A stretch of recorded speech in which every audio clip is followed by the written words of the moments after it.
Սյունիքի վրա կրակոցները, այդ թվում քաղաքացիական օբյեկտների վրա կրակոցները,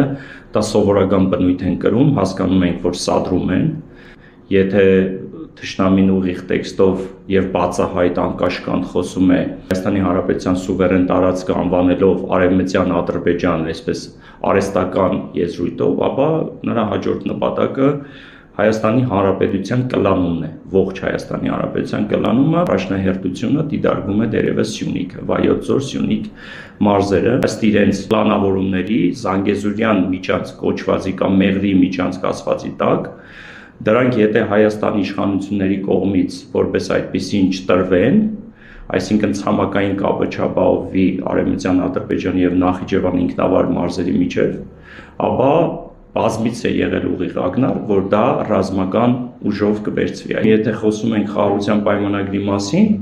այնտեղ հստակ կա, որ 17 կետերի մասին է խոսքը գնում, որի մասին այդպես էլ չի լուսաբանվում։ Մի շարք հակապետական ու ազգային կետեր կան, որոնք շատ վնասարար կարող են լինել եւ ճակատագրական հայ ժողովրդի եւ հայոց պետականության համար, եւ սա ես ասում եմ առանց որևէ ֆետիշացման, այն ինչ որ պատրաստվում են խաղաղության պայմանագիր ասված լակմուսի թղթի տակ ստորագրել, դրանք հակապետական, հակազգային կետեր են, որոնք վնասելու են մեր ժողովրդին եւ մեր պետականության։